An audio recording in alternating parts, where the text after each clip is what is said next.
Paulo, o apóstolo da fé e da coragem. Capítulo 4. Ordenação de Paulo e Barnabé. Havia na igreja de Antioquia profetas e mestres: Barnabé, Simeão, por sobrenome Níger, Lúcio de Cirene, Manaém, Colasso de Herodes, o tetrarca, e Saulo. E servindo eles ao Senhor e jejuando, disse o Espírito Santo: Separai-me agora a Barnabé e a Saulo para a obra a que os tenho chamado. Então, jejuando e orando e impondo sobre eles as mãos, os despediram. Enviados, pois, pelo Espírito Santo, desceram a Seleucia e dali navegaram para Chipre. Atos capítulo 13, versos de 1 a 4. Os apóstolos e discípulos que deixaram Jerusalém durante a feroz perseguição que ali se alastrou após o martírio de Estevão, pregaram a Cristo nas cidades vizinhas, confinando seus labores aos judeus de língua hebraica e grega. A mão do Senhor estava com eles, e muitos, crendo, se converteram ao Senhor. Quando os crentes em Jerusalém ouviram as boas novas, se alegraram, e Barnabé, um homem bom, cheio do Espírito Santo e de fé, foi enviado a Antioquia, a metrópole da Síria, para ajudar a igreja ali. Ele trabalhou naquela cidade com grande sucesso, e ao crescer a obra solicitou e obteve o auxílio de Paulo, e os dois discípulos trabalharam juntos naquela cidade por 1 ano, ensinando o povo e aumentando o número da igreja de Cristo. Antioquia tinha uma grande população, tanto de judeus quanto de gentios. Era um grande refúgio para os amantes da ociosidade e do prazer, por causa de sua saudável localização, das belezas que a circundavam, da riqueza, cultura e refinamento dos que ali se encontravam. Seu extenso comércio fizera dela um local de grande importância, onde se encontravam pessoas de todas as nacionalidades. Era, portanto, uma cidade de luxo e vício. A retribuição divina finalmente caiu sobre Antioquia, por causa da impiedade de seus habitantes. Foi ali que os discípulos foram pela primeira vez chamados cristãos. Este nome lhes foi dado porque Cristo era o tema principal de sua pregação, ensino e conversação. Eles estavam continuamente repetindo os incidentes de sua vida durante os dias em que os discípulos foram abençoados com sua presença pessoal. Demoravam-se incansavelmente sobre seus ensinos e milagres de cura, expulsão de demônios e ressurreição dos mortos. Com lábios trêmulos e olhos cheios de lágrimas, falavam de sua agonia no horto, sua traição, julgamento e execução, a paciência e humildade com que havia suportado a afronta e a tortura a ele impostas pelos inimigos, e a divina piedade com que tinha orado por seus perseguidores. Sua ressurreição e ascensão e sua obra no céu como mediador em prol do homem caído eram tópicos sobre os quais eles se regozijavam. Bem podiam os pagãos chamá-los cristãos, sendo que eles pregavam a Cristo e dirigiam suas orações a Deus por intermédio dele.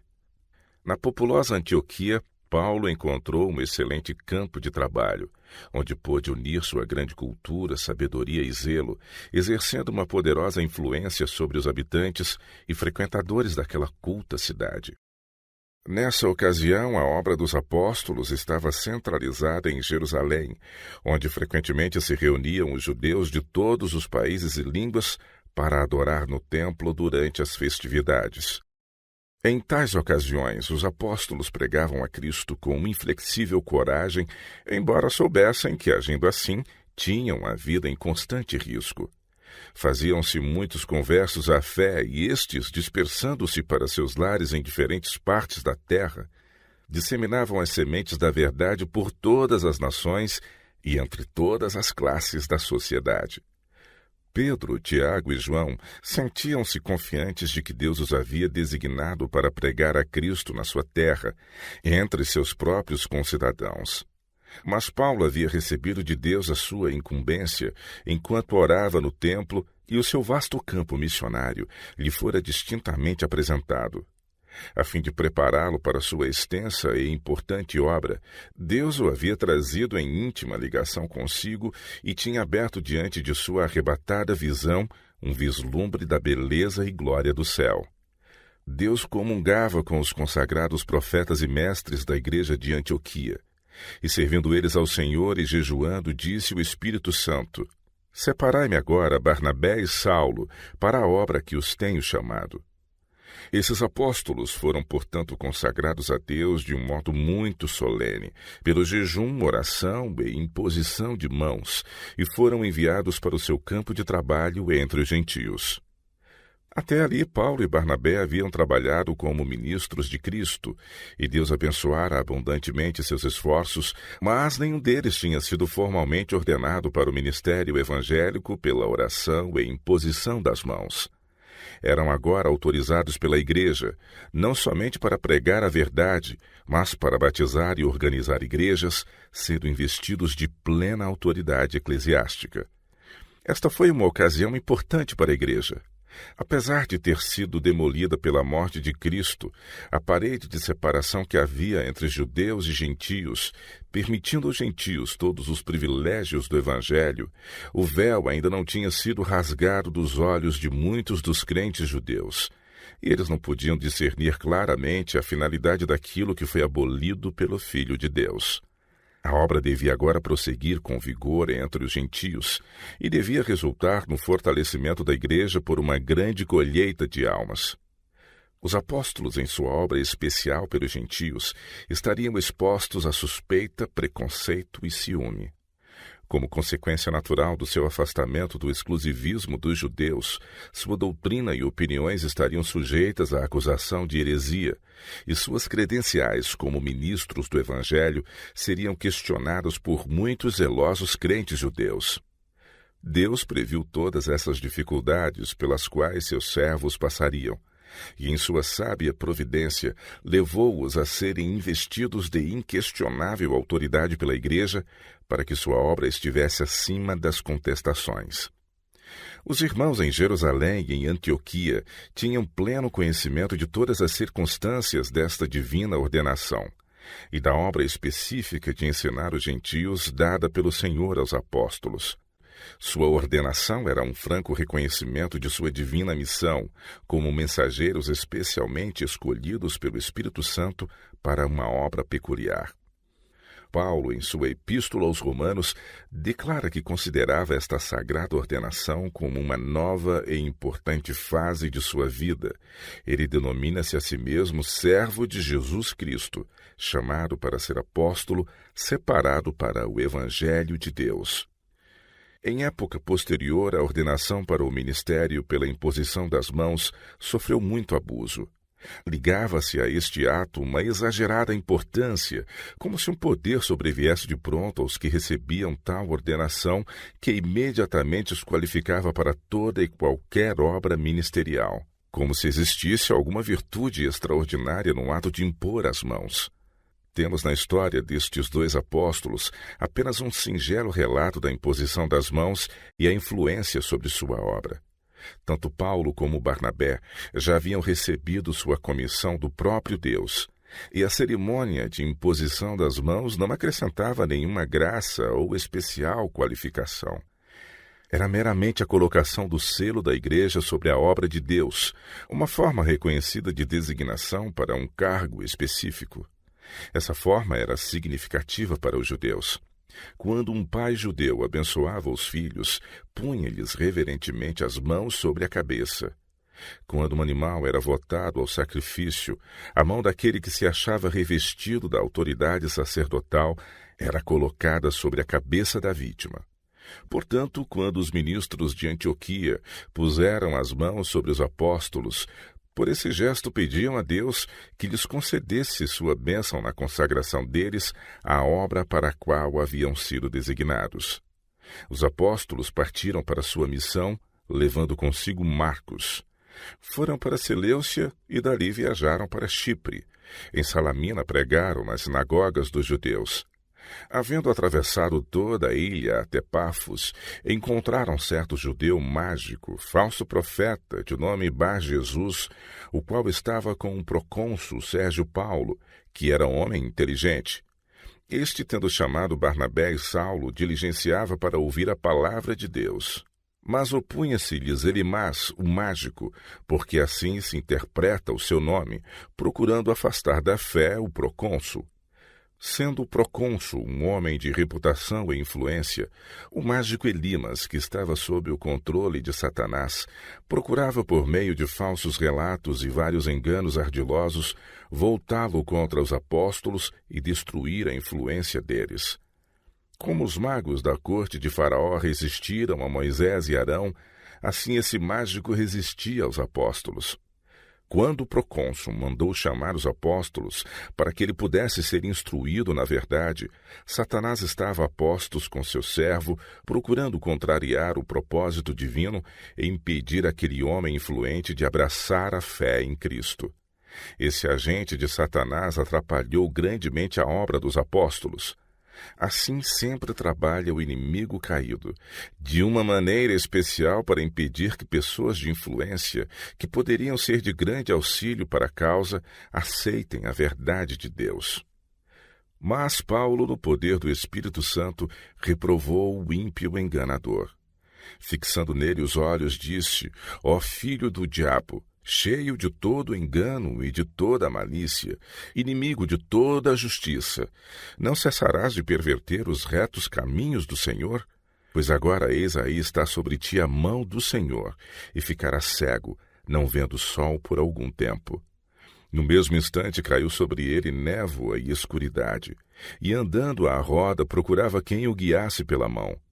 Então o procônsul, vendo o que sucedera, creu maravilhado com a doutrina do Senhor. O mágico havia cerrado os olhos às evidências da verdade e à luz do Evangelho. Portanto, o Senhor, em sua justa indignação, fez que seus olhos naturais se fechassem, excluindo deles a luz do dia. Esta cegueira não foi permanente, mas apenas por certo período, para adverti-lo a que se arrependesse e buscasse o perdão de Deus a quem tão gravemente ofendera. A confusão em que esse homem foi lançado com todo o seu jactancioso poder tornou de nenhum efeito suas artes sutis contra a doutrina de Cristo. O fato de ser ele obrigado a andar apalpando em sua cegueira provou a todos os circunstantes que os milagres que os apóstolos haviam realizado e que Elimas acusara de serem produzidos por prestidigitações eram, na verdade, operados pelo poder de Deus. O procônsul ficou convencido da verdade da doutrina ensinada pelos apóstolos e aceitou o Evangelho de Cristo. Elimas não era homem de cultura, no entanto estava peculiarmente capacitado para fazer a obra de Satanás. Aqueles que pregam a verdade de Deus serão obrigados a enfrentar o astucioso inimigo por muitas diferentes formas. Algumas vezes na pessoa de eruditos e muitas vezes na pessoa de homens ignorantes a quem Satanás educou para se tornarem instrumentos bem-sucedidos a fim de enganar almas e praticar a iniquidade. É dever do ministro de Cristo permanecer fiel em seu posto, no temor de Deus e na força do seu poder. Assim poderá ele pôr em confusão as hostes de Satanás e triunfar em nome do Senhor. Paulo e seus companheiros agora continuaram sua viagem indo para Perge, na Panfília. Seu caminho era penoso. Encontraram dificuldades e privações e estavam cercados de perigos por todos os lados, os quais intimidaram Marcos, que não estava acostumado a essas agruras. Ao surgirem ainda maiores dificuldades, ele desanimou e recusou ir mais longe, precisamente no momento em que seus serviços eram mais necessários. Dali ele voltou para Jerusalém, para a paz e conforto do lar. Marcos não apostatou da fé, mas, semelhante a muitos jovens ministros, esquivou-se das dificuldades e preferiu o conforto e a segurança do lar às viagens, labores e perigos do campo missionário. Esta deserção levou Paulo a julgá-lo desfavoravelmente com severidade por um longo tempo.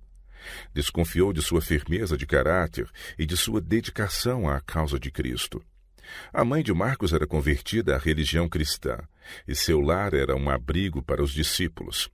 Ali eles tinham sempre a certeza de serem bem-vindos e de poderem usufruir de uma ocasião de repouso em que podiam reanimar-se do efeito das ferozes perseguições que por toda a parte os assaltavam em seus labores.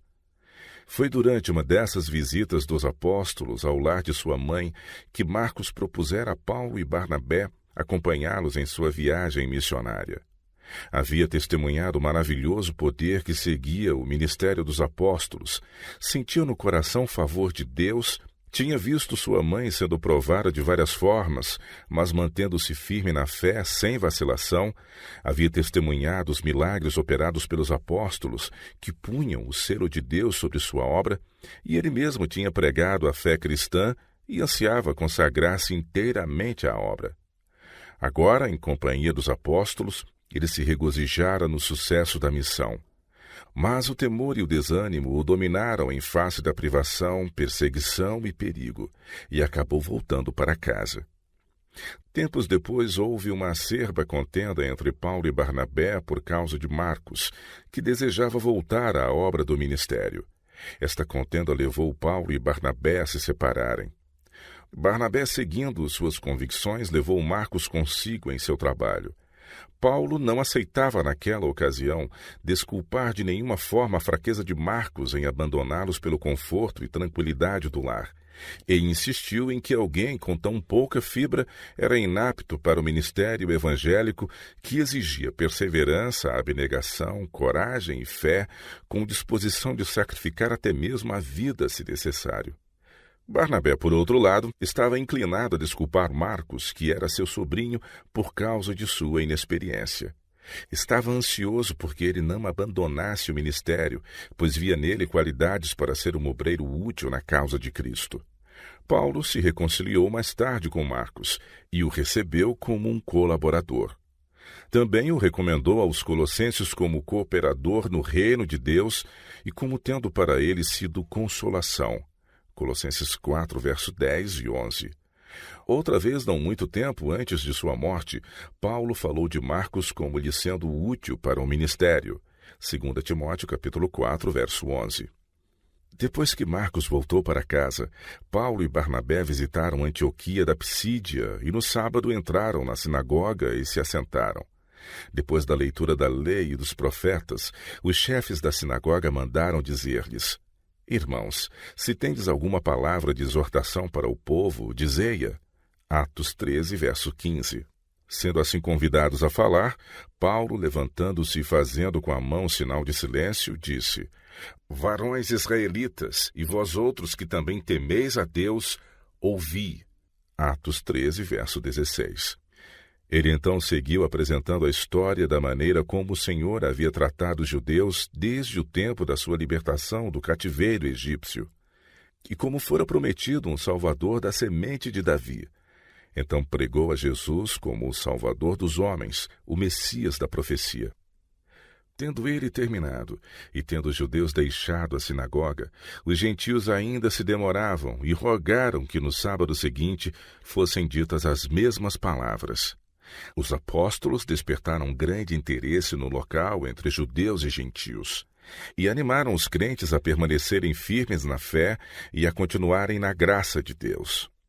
O interesse para ouvir as palavras dos apóstolos era tão grande que toda a cidade se reuniu no sábado seguinte. Mas agora, como nos dias de Cristo, quando os sacerdotes e príncipes judeus viram a multidão que se reunia para ouvir a nova doutrina, encheram-se de inveja e ciúme e contradiziam com blasfêmia as palavras dos apóstolos. Seu velho fanatismo e preconceito foram também despertados quando perceberam o grande número de gentios misturando-se com os judeus na congregação.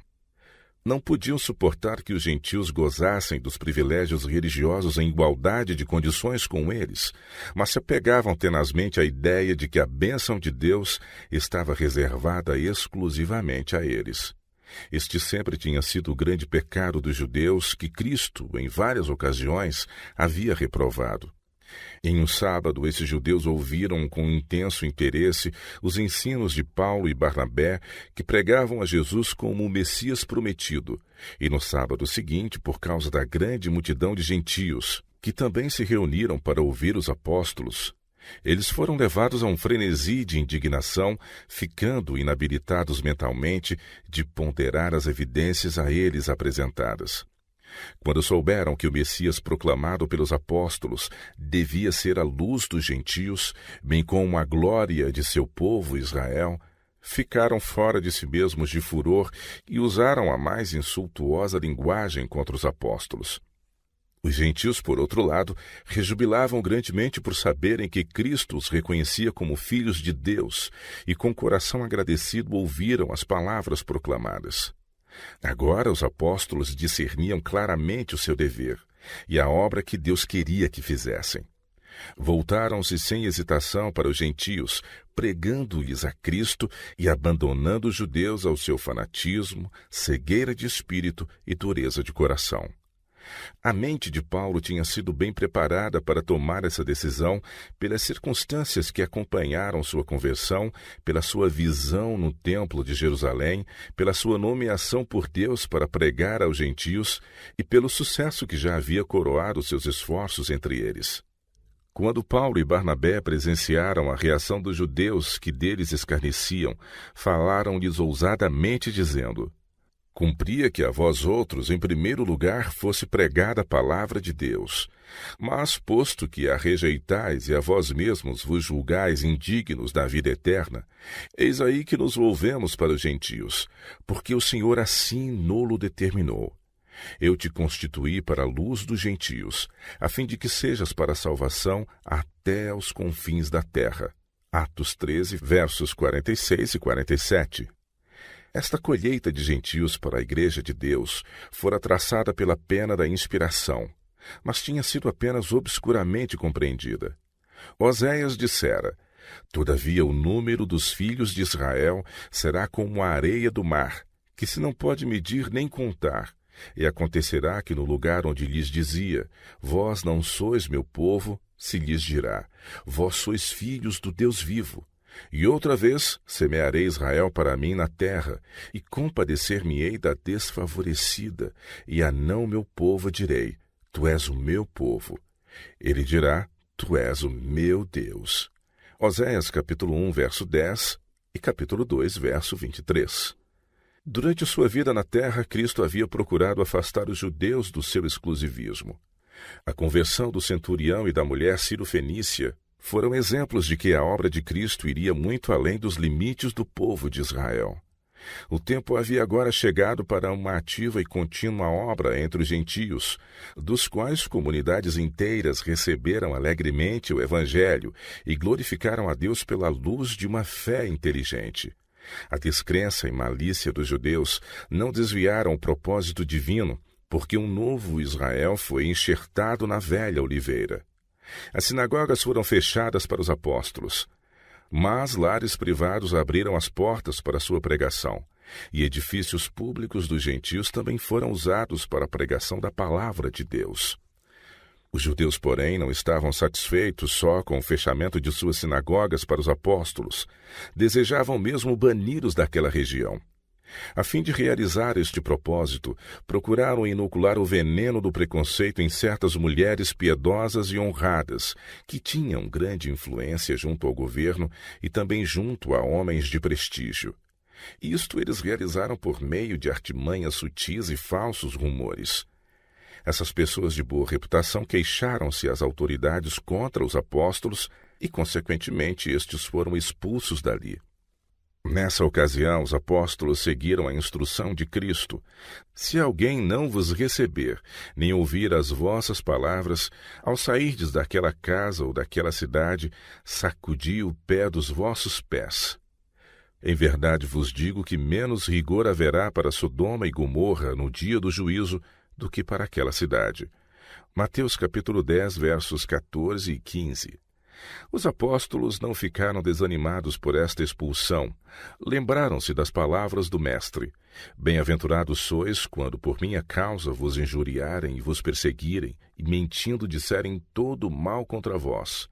Regozijai-vos e exultai, porque é grande o vosso galardão nos céus, pois assim perseguiram aos profetas que viveram antes de vós. Mateus capítulo 5, versos 11 e 12.